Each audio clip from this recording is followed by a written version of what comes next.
Innal hamdalillah alladzi wakafa wa salamun ala ibadihi alladzi nastafa wa nashhadu an la ilaha illallah wahdahu la syarika lah wa nashhadu anna Muhammadan abduhu wa rasuluhu wal wafa.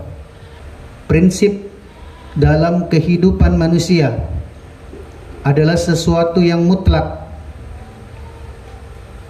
Siapapun mereka punya prinsip masing-masing.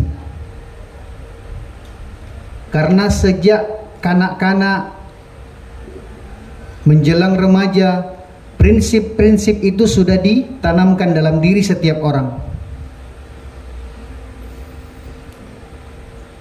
Termasuk orang-orang jahiliyah, orang-orang Quraisy. Mereka juga punya prinsip. Tetapi dilihat prinsip kita itu disandarkan kepada satu kasus di mana kita bersandar, maka seperti itulah derajat prinsip kita. Prinsip yang disandarkan kepada akal dan pikiran, kalau diterima akal, kalau itu sesuai dengan jalan pikirannya. Kalau prinsip itu bergantung disandarkan kepada kebiasaan masa lalu, bapaknya, kakeknya, orang tuanya seperti ini, seperti itu, dan dia berpegang teguh dengan prinsip seperti itu, jangan sampai prinsip itu dikatakan prinsip jahiliyah.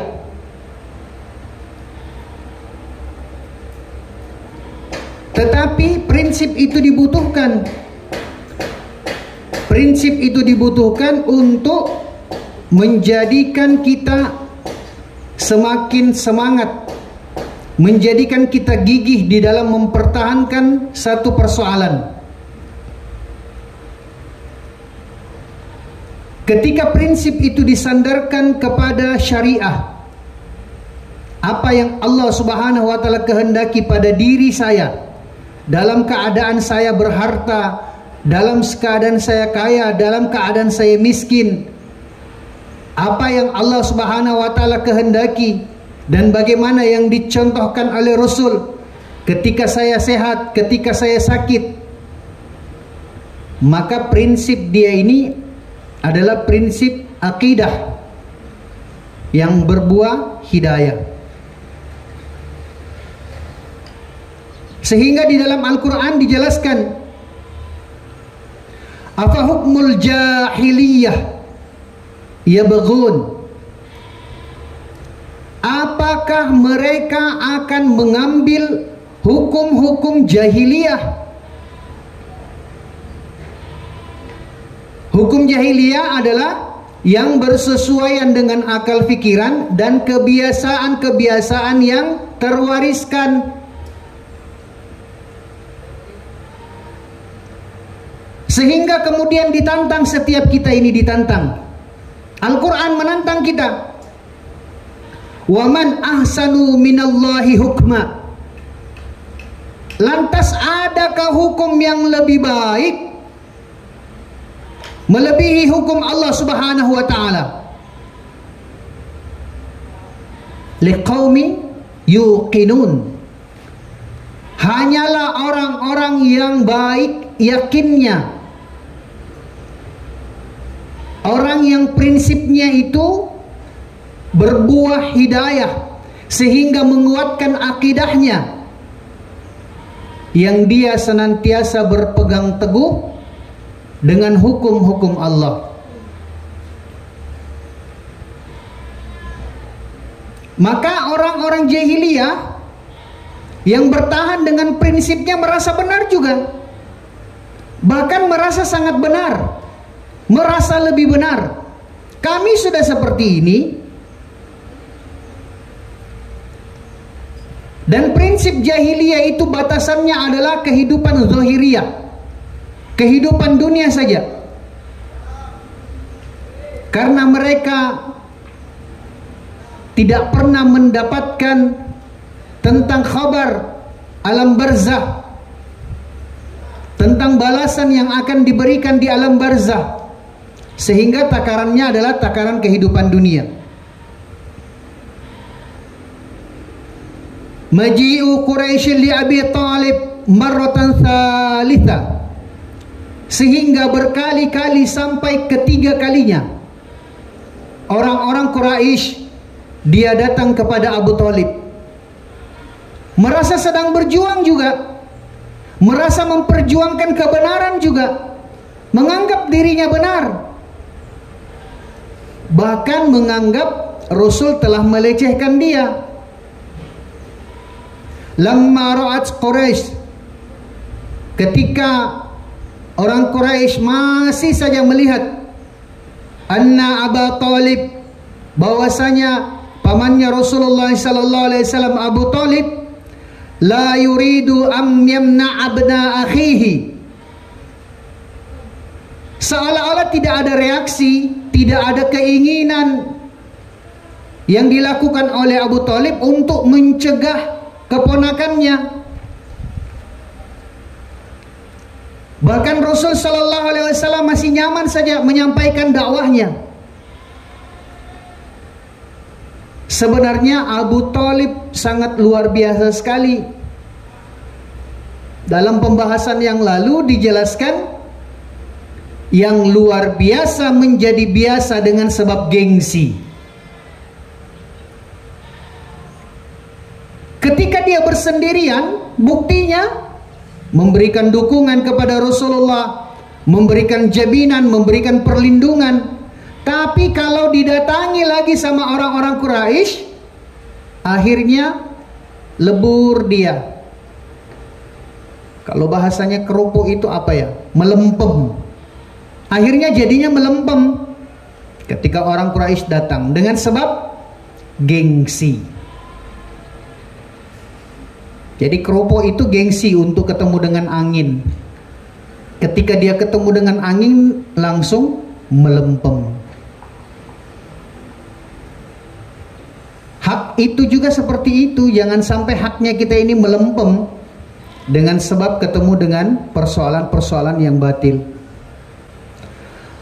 Masya'u ilaihi, maka berjalanlah orang-orang Quraisy dengan berbagai trik yang dilakukan. Mereka tidak akan habis pikir, mereka tidak akan habis cara.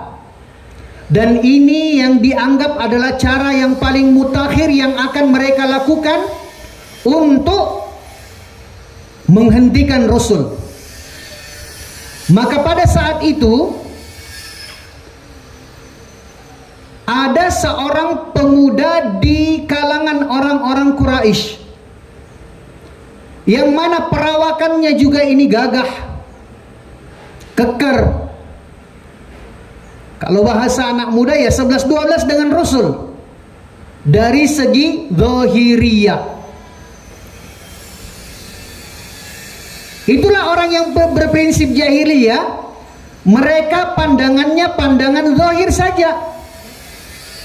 Sehingga kalau dikatakan 11-12 zahirnya, tapi batinnya ini laksana langit dan bumi. Terlalu percaya diri orang-orang jahiliyah. Maka dia datang kepada pamannya Rasulullah sallallahu alaihi wasallam yang saat itu dititipkan kepadanya oleh ayahnya sendiri, yakni Al-Walid bin Mughirah. Ini Walid bin Mughirah, dia pikir dia juga mau berkorban. Tapi kan pengorbanan yang bukan untuk agama tidak akan ada nilainya di sisi Allah. Maka Walid bin Mughirah dia korbankan anaknya. Dia katakan, ini anak saya yang paling baik di kalangan semua pemuda-pemuda Quraisy, yang tampan, yang gagah, pokoknya semua ada pada dirinya. Cuma Rasul saja sallallahu alaihi wasallam yang menandingi dia, yakni Umarah bin Walid. Maka dia katakan, tolong bawa ini Umarah bin Walid. ke pamannya Rasul sallallahu alaihi wasallam. Muslihat yang mereka lakukan ternyata bisa terbaca dengan perasaan dekatnya Abu Thalib kepada keponakannya. Wa qalu lahu, maka mereka berkata kepada Abu Thalib, "Khudh hadzal fata." Ambillah pemuda ini. Ini adalah pemuda yang terbaik yang kami punya. Silakan engkau ambil daripada pemuda ini. Waladallak. Bahkan kalau engkau ingin menjadikan anak, silahkan. Mereka pikir Abu Thalib ini rindu sosok anak, sehingga kemudian mengangkat Rasul sallallahu alaihi wasallam menjadi anaknya. Jadi orang-orang jahiliyah berpikir seperti itu, maka mereka ingin mempertebal rasa gengsinya Abu Thalib. Kalau kamu ingin anak, silahkan ambil anak ini. Silahkan jadikan pemuda ini sebagai anakmu. Wa aslim ilaina ibni akhika linaqtulahu. Tapi dibarter, kalau kata-katanya di dalam bahasa ekonomi, dibarter. Atau bahasa anak sekarang tukar tambah. Orang kok zaman dulu mau ditukar tambah. Dengan catatan ditukar ini, kami serahkan kepadamu daripada Umar bin Walid, tetapi Muhammad bin Abdullah berikan kepada kami. Tanpa sadar mereka kemudian menyampaikan alasannya. Inilah orang-orang jahiliyah yang berprinsip dengan prinsip jahiliyahnya. Dengan caranya Allah Subhanahu wa taala sendiri, nantinya dia ini akan dibuka aibnya. Maka tanpa sadar kemudian mereka membuka aibnya sendiri. Serahkan kepada kami Muhammad bin Abdullah linaqtulahu, untuk kami bunuh. Maka kemudian Abu Thalib ini orang yang cerdas, penyayang, bahkan kemudian sudah merasa dekat dengan Rasul. Faqala lahum ammuhu, maka Abu Thalib berkata kepada mereka, "Bi'sa ma tatlubun." Alangkah buruknya keinginan kalian. Betapa buruknya hati dan fikir kalian. Abu Thalib sendiri menjelaskan kepada kaumnya, "Atu'tuni ibnakum liurabiyahu." Kalian memberikan kepada saya anak-anak kalian, pemuda kalian yang terbaik menurut kalian, tetapi kalian memberikan kepada saya agar supaya saya bisa merawatnya, saya bisa memberikan makan kepadanya, saya bisa dekat dengannya. Sementara terlalu bodoh kalau kemudian saya mau menyerahkan keponakan saya, kemudian kalian malah mau membunuhnya. Jangankan untuk membunuhnya, kalian memberikan jaminan yang sama seperti mana jaminan yang aku berikan, kasih sayang yang sama seperti mana yang aku berikan. Saya tidak akan menyerahkan daripada keponakanku ini.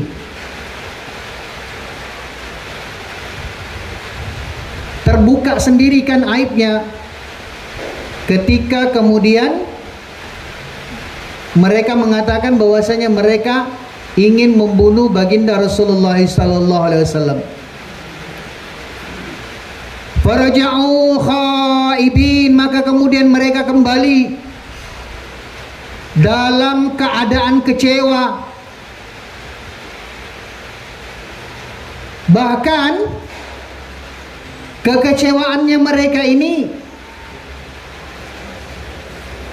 merasa terlecehkan oleh kaumnya sendiri, merasa terlecehkan oleh pemimpinnya sendiri. Sementara apa yang terjadi? Wa Rasul, dan adalah Rasulullah sallallahu alaihi wasallam lam yazal mustamirran fi nashril Islam.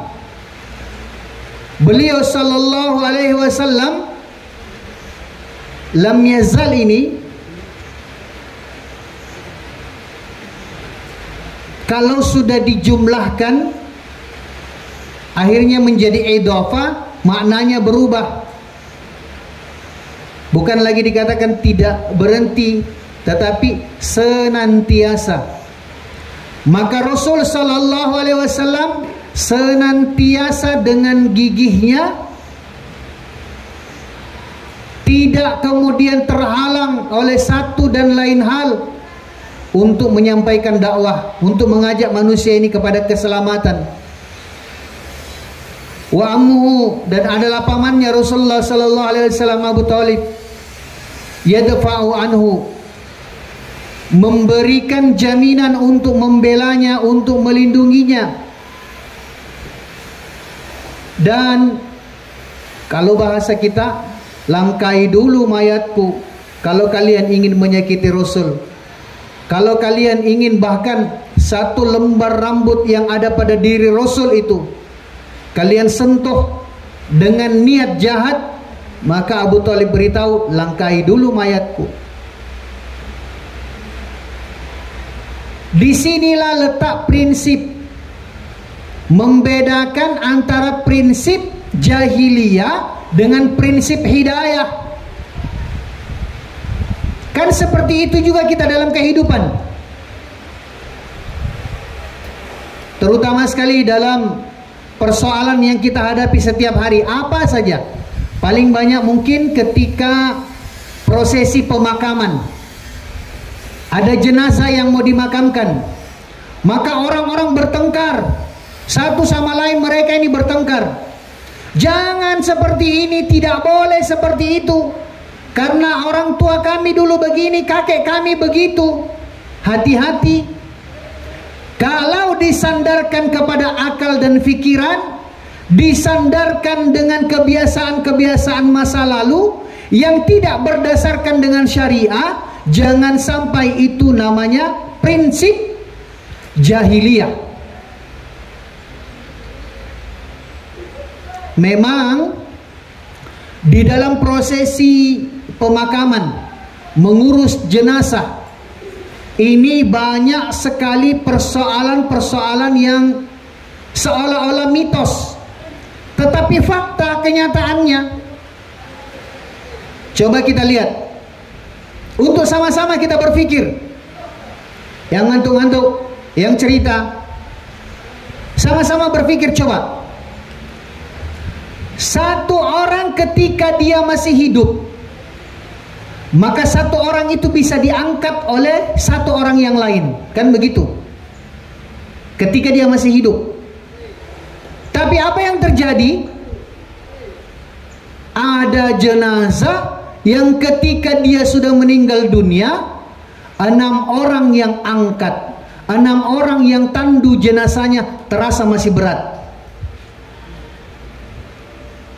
Makanya bela-bela ini nih kita angkat jenazah, tandu jenazah, ketika ada jenazah yang lewat, ada tetangga kita, untuk menjadikan ibrah, pelajaran.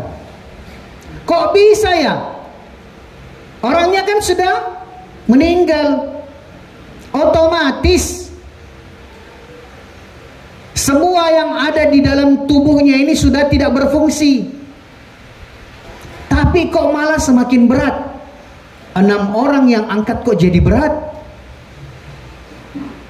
Mitos yang lain, tetapi fakta kita lihat, boleh dilihat. Tanah pemakaman ketika digali, ukurannya mungkin 1x2. Tanah yang rapat ketika digali, otomatis tanahnya itu menjadi mengembang, gembur, kan begitu. Kalau mau dibawa dalam kubikisasi, kalau mau dibuat ukurannya, pasti lebih banyak ukurannya setelah dia dihamburkan, bercerai-berai, setelah dia ini menjadi gembur. Tapi apa yang terjadi? lubang ukuran 1x2, dipendam, dimasukkan ke dalamnya jenazah. Sudah dimasukkan jenazah, diberikan lagi daripada papan untuk menghalangi. Sudah ada beberapa ruang space di dalam yang terisi. Kemudian jenazah ditimbun. Tapi ada kita dapati kuburan yang malah tanahnya itu berkurang. Seharusnya kan lebih ini. Buktinya tanahnya semakin gembur, di dalamnya sudah dipendam jenazah, tapi kok jadinya malah kurang. Karena itu kenyataan, maka jangan lagi kemudian kita bawa kepada ranah mitos, tetapi kita mau mengambil hikmahnya. Apa hikmah di balik jenazah ketika dia hidup bisa diangkat oleh satu orang, tetapi ketika dia meninggal dunia 6 orang terasa berat? Kita kalau menandu jenazah kan begitu, terkadang sampai lecet kita punya pundak. Maka Rasul sallallahu alaihi wasallam menjelaskan, hati-hati kalian. Jenazah kalian ini akan terasa berat meskipun ditandu lebih daripada 6 orang. Mereka akan terbebani dengan beratnya jenazah, dengan sebab ketika azan dikumandangkan kalian masih rebahan.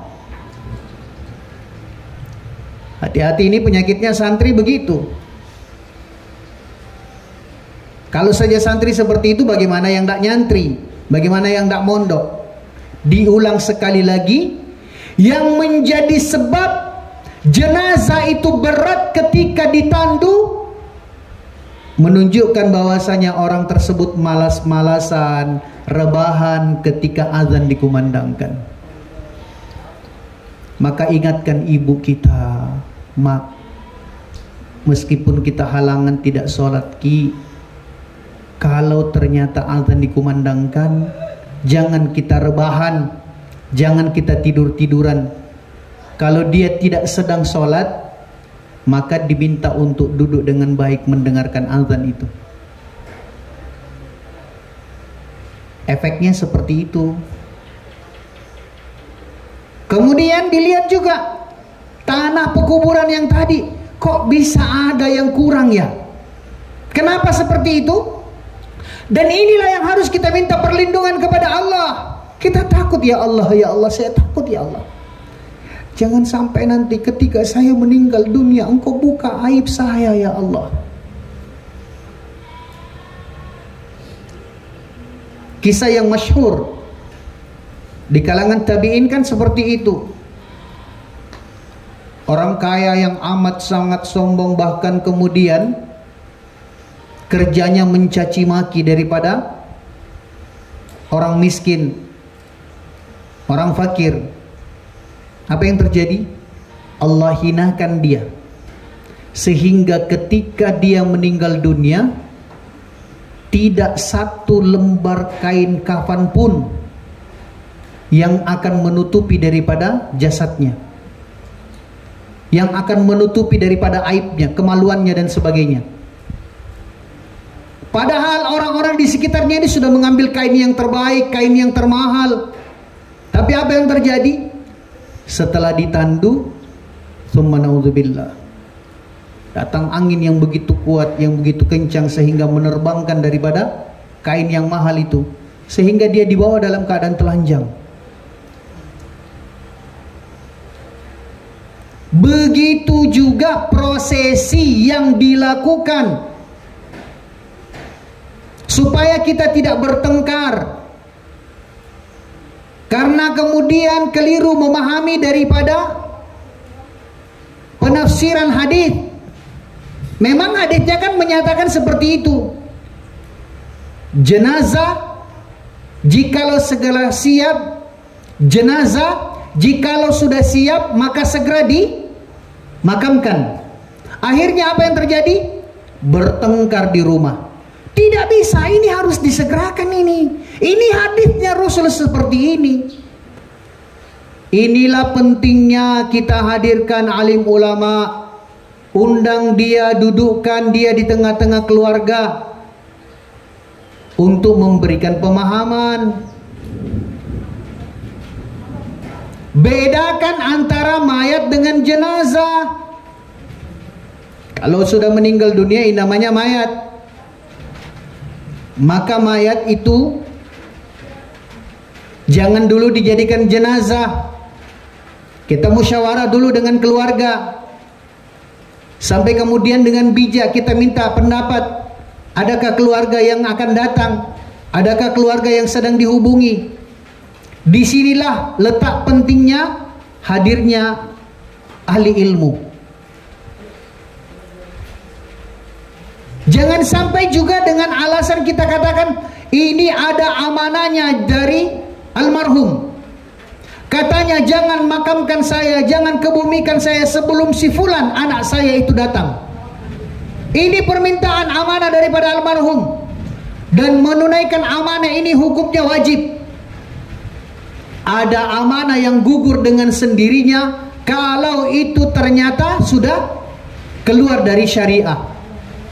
Kalau ternyata amanah itu harus kemudian melanggar syariah, maka kita minta, di mana tinggal anak yang dimaksudkan? Oh, dia tinggalnya di Irian, di tempat terpencil.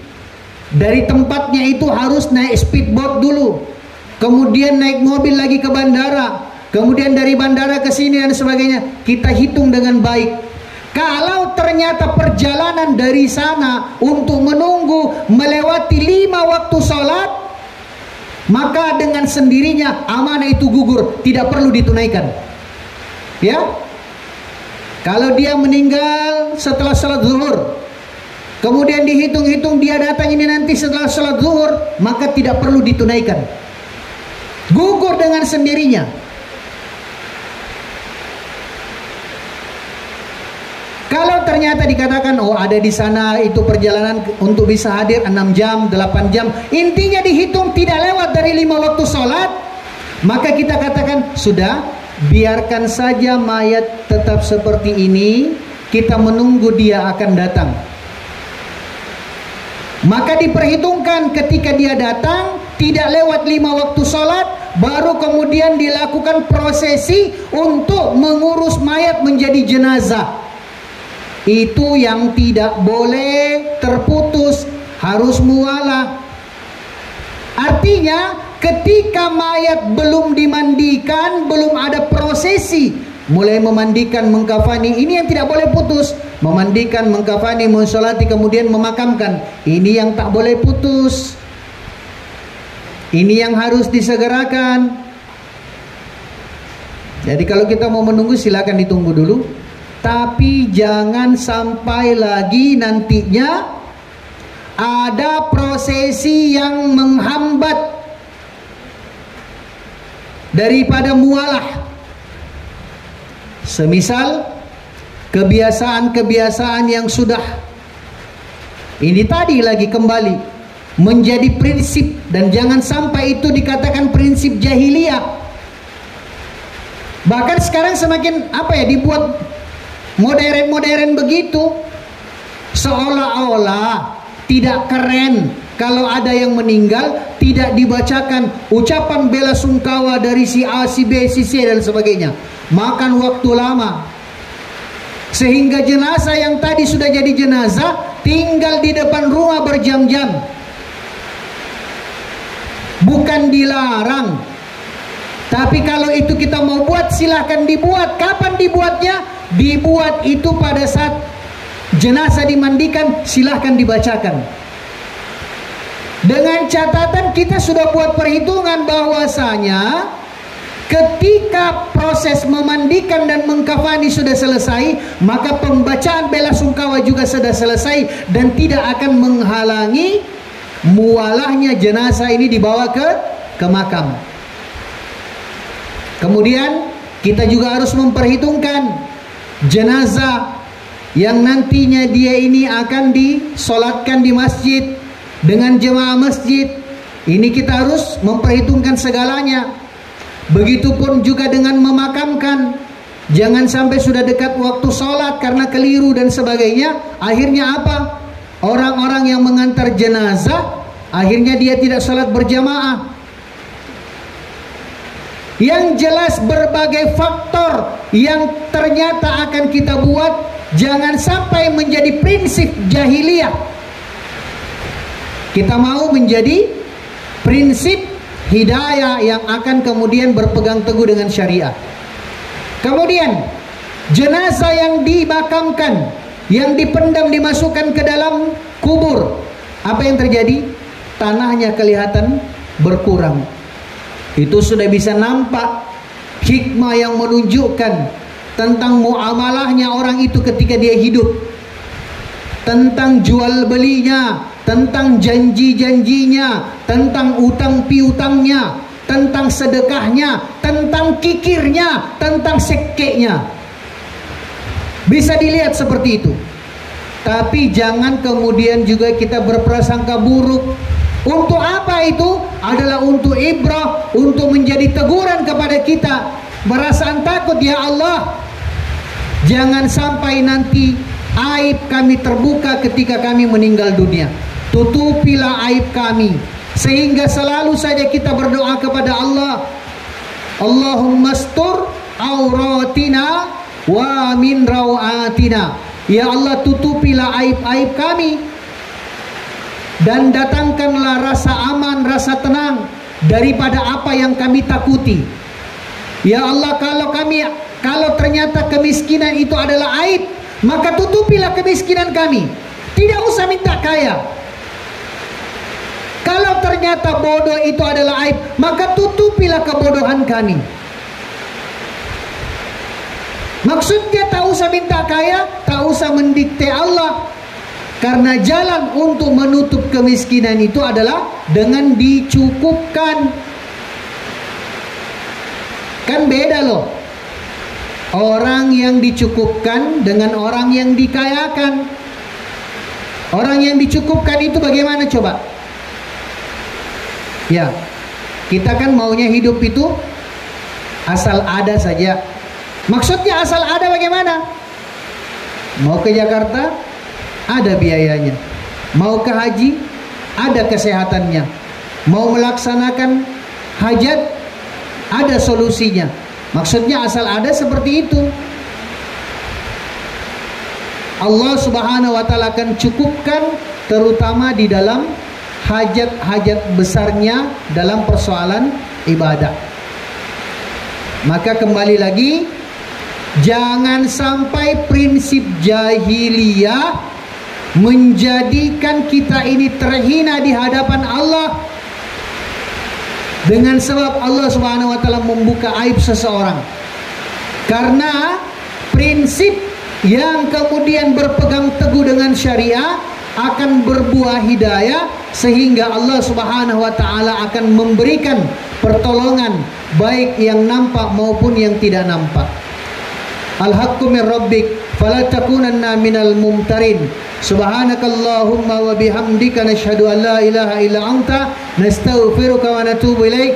Subhana rabbika rabbil izzati amma yasifun wa salamun alal mursalin walhamdulillahi rabbil alamin. Wassalamu alaikum warahmatullahi wabarakatuh.